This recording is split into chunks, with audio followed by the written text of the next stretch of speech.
بسم اللہ الرحمن الرحیم۔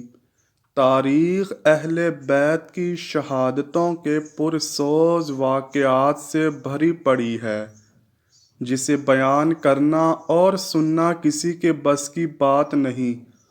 اسی طرح جنت کے وارث اور نواسہ رسول حضرت امام حسن کی شہادت کا واقعہ بھی نہایت دل سوز اور درد بھرا ہے۔ ناظرین گرامی، 15 رمضان مبارک 3 ہجری کو شہزادہ حضرت امام حسن سورہ کوثر کی پہلی تفسیر بن کر حضرت علی شیر خدا اور خاتون جنت حضرت سیدہ فاطمہ کے صحن میں جلوہ افروز ہوئے۔ آپ کی شان اقدس میں بہت سی صحیح الاسناد احادیث بھی موجود ہیں، جن کو بیان کرنا یہاں مقصود نہیں۔ حضرت سیدہ فاطمہ رضی اللہ تعالی عنہا سے روایت ہے کہ وہ حضرت حسن اور حضرت حسین کو رسول کریم صلی اللہ علیہ وآلہ وسلم کے مرض الوصال کے دوران آپ کی خدمت میں لائیں اور عرض کی، یا رسول اللہ صلی اللہ علیہ وآلہ وسلم، انہیں اپنی وراثت میں سے کچھ عطا فرمائیے۔ آپ صلی اللہ علیہ وآلہ وسلم نے فرمایا، حسن میری ہیبت اور سرداری کا وارث ہے اور حسین میری جرت اور سخاوت کا وارث ہے۔ اہل سنت کے مطابق حضرت امام حسن 5ویں خلیفہ، جبکہ اہل تشیع کے مطابق آپ دوسرے امام ہیں۔ ہجرت کے تیسرے سال جب حضور پاک صلی اللہ علیہ وآلہ وسلم کو پہلے نواسے کی پیدائش کی خبر ملی تو آپ اپنی دختر سیدہ کائنات حضرت فاطمہ کے پاس گئے اور فرمایا، اے فاطمہ، بیٹے کا نام کیا رکھا ہے؟ بی بی سیدہ نے فرمایا، اے خدا کے رسول، اس کا نام حرب رکھا ہے۔ اللہ کے نبی صلی اللہ علیہ وآلہ وسلم نے فرمایا، نہیں بیٹی، میرے پیارے نواسے کا نام حسن ہے۔ 7ویں روز آپ کا عقیقہ کیا گیا اور سر کے بال کٹوا کر ان کے وزن کے برابر چاندی خیرات کی گئی۔ آپ کے بابا حضرت علی شیر خدا کی شہادت کے بعد آپ منصب امامت پر فائز ہوئے۔ اس وقت آپ کی عمر مبارک 37 سال اور 6 دن تھی۔ حضرت علی کی شہادت کے بعد حضرت عبداللہ بن عباس کی تحریک کے بعد قیس ابن سعد عبیدہ انصاری نے حضرت امام حسن کے ہاتھ پر بیعت کر لی۔ قیس ابن سعد انصاری کے حضرت امام حسن کی بیعت کرنے پر جتنے بھی لوگ وہاں موجود تھے، سب نے حضرت امام حسن کے ہاتھ پر بیعت کر لی۔ وہاں تمام حاضرین کی تعداد تقریباً 40,000 تھی۔ یہ واقعہ 21 رمضان 40 ہجری بروز جمعۃ المبارک کو پیش آیا۔ حضرت ابن عباس رضی اللہ تعالیٰ عنہ نے کھڑے ہو کر تقریر کی اور لوگوں کو بیعت کی دعوت دی۔ سب نے خوشی خوشی سے بیعت کی۔ آپ نے آنے والے وقت کا اندازہ لگایا اور وہاں تمام حاضرین سے شرط رکھی، اگر میں تمام کو کہوں کہ جنگ کرو تو جنگ کے لیے تیار ہو جانا، اور اگر میں صلح کروں تو تم بھی صلح کر لینا۔ سب نے اسی شرط پر لبیک کہا۔ اس کے بعد حضور نبی کریم صلی اللہ علیہ وآلہ وسلم کی حدیث کی روشنی میں کہ میرا بیٹا حسن 2 گروہوں میں صلح کروائے گا اور جنگ و جدال اور خون ریزی کو روکے گا، ایک معاہدے کے تحت خلافت سے دستبردار ہوئے۔ صلح حدیبیہ کی عکاسی کے لیے تخت حکومت کو چھوڑ کر آپ نے جو تاریخی صلح کی، وہ تاریخ اسلام کا ایسا باب ہے کہ جس کی مثال ڈھونڈے نہیں ملتی۔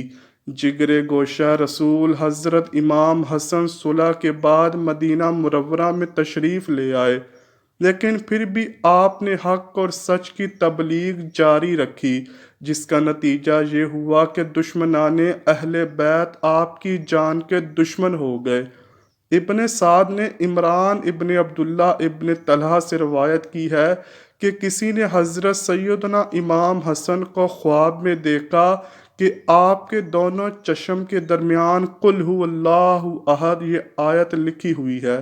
اہل بیت کو یہ خواب سن کر بہت خوشی ہوئی۔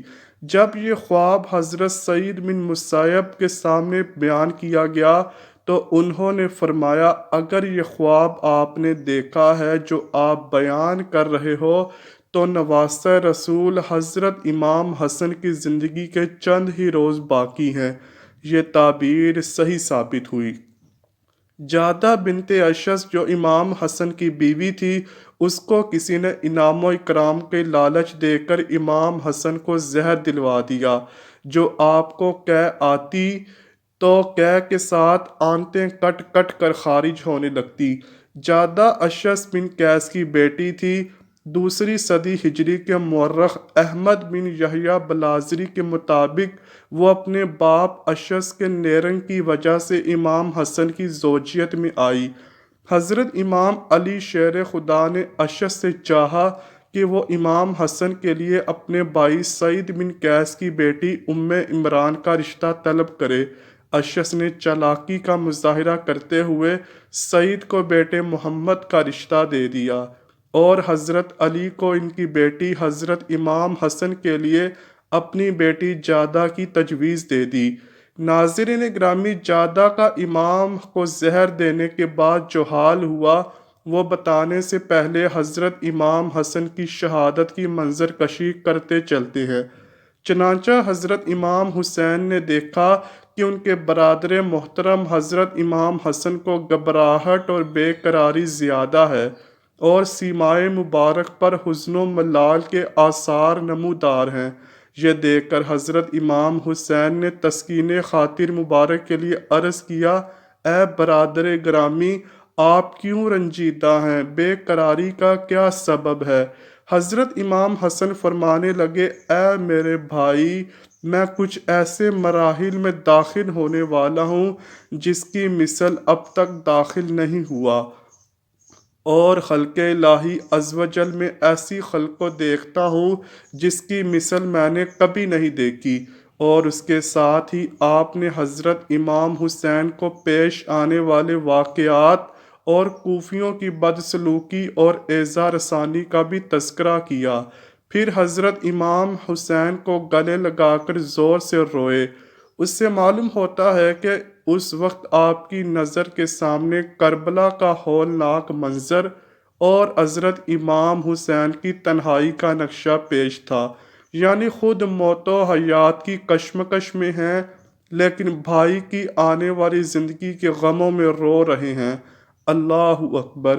حضرت امام حسن کی ہمت اور منزلت کیسی بلند و بالا ہوگی کہ اپنے آپ سخت تکلیف میں مبتلا ہیں، آنتیں کٹ کٹ کر گر رہی ہیں، نزاع کی حالت ہے، مگر انصاف کا بادشاہ اس وقت بھی اپنی عدالت و انصاف کا نہ مٹنے والا نقش صفحہ تاریخ پر ثبت فرماتا ہے کہ جب ان کے بھائی حسین پوچھتے ہیں، مجھے اس کا نام بتائیے جس نے آپ کو زہر دیا، میں اس کو قتل کروں گا، لیکن حضرت امام حسن فرمانے لگے، بے شک اللہ تعالیٰ منتقم حقیقی ہے اور اس کی گرفت بہت سخت ہے۔ خیر، امام حسن تقریباً 45 سال 6 مہینے اور 12 دن کی عمر میں جام شہادت نوش فرما گئے۔ یہ بات تو سب پر عیاں اور ظاہر ہے کہ آپ کی بیوی جادہ بنت اشس نے زہر دیا تھا اور تمام محدثین نے اس کو بیان کیا ہے، لیکن اس بات پر اختلاف ہے کہ آپ کی بیوی نے آپ کو زہر کس کے کہنے پر اور کتنا انعام و اکرام کی لالچ میں آ کر دیا۔ ناظرین گرامی، تاریخی روایات بتاتی ہیں کہ جادہ بنت اشس سے حضرت امام حسن کا نکاح ان کے والد حضرت امام علی نے 38 ہجری میں کروایا، لیکن جادہ میں سے آپ کی کوئی اولاد نہ تھی۔ حضرت امام حسن کی شہادت کے بعد جادہ نے یعقوب بن طلحہ بن عبید اللہ سے شادی کر لی۔ اس شادی کے نتیجے میں 3 فرزند اسماعیل، اسحاق اور ابو بکر پیدا ہوئے، جن میں سے کوئی بھی جوانی کو نہ پہنچا اور کوڑ کے مرض سے ہلاک ہوئے۔ یعقوب بن طلحہ کے واقع حرہ سن 63 ہجری میں مرنے کے بعد جادہ نے عبداللہ بن عباس کے بیٹے عباس سے شادی کر لی۔ اس شادی سے محمد نامی لڑکا اور قریبہ نامی لڑکی پیدا ہوئی۔ لوگ ان دونوں بچوں کو بنی مسملۃ الازواج یعنی شوہر کو زہر دینے والی ماں کے بچے کہہ کر پکارتے، لیکن بدقسمتی یہ کہ یہ دونوں بھی کوڑ کے مرض سے ہی مرے اور جادہ کی نسل ختم ہو گئی۔ ابن سعد اور ابن عساکر نے لکھا ہے کہ جادہ کی موت انتہائی زہریلے سانپ کے کاٹنے سے ہوئی، ایسا زہریلا سانپ کہ جس کے کاٹنے سے جادہ کی شکل ہی تبدیل ہو گئی۔ امید کرتا ہوں آپ کو ویڈیو ضرور پسند آئی ہوگی۔ اگر ویڈیو پسند آئی ہے تو ویڈیو کو لائک کیجئے، شیئر کیجئے اور چینل کو لازمی سبسکرائب کیجئے۔ ملتے ہیں اگلی ویڈیو میں، تب تک کے لیے اللہ حافظ۔